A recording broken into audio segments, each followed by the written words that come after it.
Episode 4. Interesting. We'll get back to the law and grace. And trust me, in Galatians, Paul says, "Who has bewitched you? Foolish Galatians." And we'll leave that and we'll come back to it. We want to talk about some taboos. And tonight I really want to talk about a heavy topic, taboo. And one of them is called tithing. The next taboo is called the pyramid of the church. The lost power of Christianity. What? It says you have a form of godliness, but you deny the power thereof. We'll touch that on the next topic. But as for tonight, we want to talk about the taboo of tithing. Give me a second. So the taboo of tithing. First of all, let's state that Jesus said in the New Testament and to give. He commanded us to give. He actually told us what pure religion was. Visit those people in jail. Take care of the orphans and the widows. So why do we never hear about that? But you definitely hear about tithing. Oh, God will open up the windows of heaven to you. Pour out such a blessing. Really, since when are you Jewish? And since when do you live in Israel? Whoa! No, this is the problem we have in church. It's good people telling you false things, and you believe them. But you'll come to buy a house, research it, tooth and nail, and do whatever. But some things have been taught to you, they're not correct. Some of you have had financial disasters tithing to a church. And you're wondering, what happened? You blame God, blah, blah, blah, blah. No. God had nothing to do with it. Everything to do with it were false teachings. What do you mean? Well, first of all, the 12 tribes of Israel, 11 of them were allowed to buy land and have land except for the Levites. And all the other tribes were, at certain times of the year, supposed to give to the Levites so that they could live, have cattle, continue to worship the Lord, and service in the synagogue. But they became crooked. They started sending off misfit animals to the Levites, and they were doing offerings with misfit animals, and they were supposed to be the best sent off. So God said to them, "You're ripping me off," in Mark's terminology.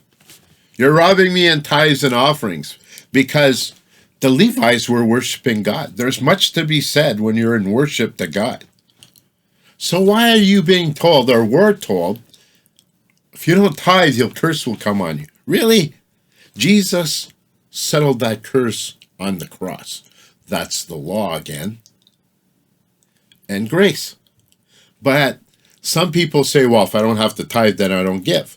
Really? When you give unto God, and He shall repay.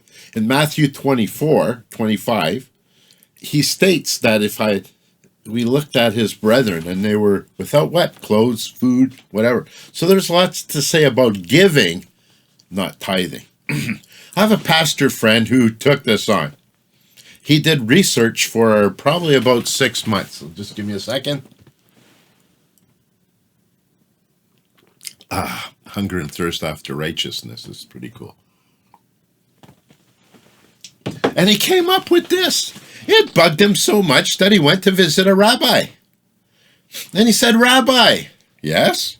Can I ask you a question?" And the rabbi said, "Yes, of course. Do you tithe?" And he was shocked by the answer, and it came up to the same thing his research had found. The rabbi said to him, "Of course not." What do you mean? He said, "I don't own property in Israel, and if I did, then I would have to tithe. The tithe is given to the Jew who lives in Israel so that they provide for the Levites, the priests. Well, you say in the New Testament, those who preach the word should live by the word and have, yes, but they're teaching you that if you don't tithe, you'll be under a curse. That's a manipulation under things that pertain to the Jews. And of course, we have to take care of those who preach the gospel, but not be manipulated in giving. You know how many people are walking around mad at God because they had disasters happen to them? Financial disasters, and they put their fists up at God and say, oh, well, you said this, that, whatever. If God really said that he would do that, he would have did it. He's a God who's just and truthful, and he says and does what he says. So let's unravel all these taboos. And the biggest taboo that you've been fed, and a lot of people say, oh, that's mistruth and it's false doctrine, whatever. Have you gone and done the research? Naturally, you haven't. So why are you putting a yoke of bondage around people? A yoke of bondage. You know what that is? See, a yoke? A bondage around people to manipulate them to give. What's the motive? Most of the time, the motive is because they have motives for you to give. Let's go in the past in my own life, and I guess I'll be open. I was sent off to get counseling in a church, and first order of business, oh, you got to see the person to take care of and teach you on budgeting. So what's that have to do with counseling? It has everything to do with what they need and get. First order of business, they set you up on tithing. Really? Their first order of business is making sure they get paid. Cross the line, say what you think. It's a taboo and it exists, and there's many out there who ran away from God. Because of what?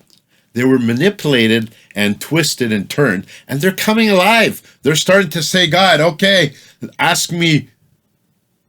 He says to them, ask me questions, and they're asking questions, and they're getting answers. And this might be some of their answers. The other taboo we'll talk about in the future, the pyramid of church. Few on the top, and very few people that can get there. Really? Jesus did the opposite of the pyramid, a servant of many. So it'll be very interesting as we begin to touch these taboos. And trust me, we will go back to the law and grace, and we'll dive into it very much more. I'm Mark. Search the truth. Ask God yourself. Do your own research. Don't let somebody tell you, and then you just take their word for it. You have a Bible? Read it. You have a mouth? Ask God. He suddenly begins to answer and cause people to be revolutionized, or lack of words, revived. Personal revival is happening with many people because they're starting to ask God questions, and they're certainly looking, and they're certainly not getting manipulated. The taboo of tithing, the pyramid of the church. How about the other taboo? The rapture. Oh my God. Yeah. Let's bring that one up in the future, and how that's manipulated people to be so frozen in fear they don't even do what God called them to do. That's right, the taboo of the rapture. I'm Mark. We'll talk in the future. Thank you very much.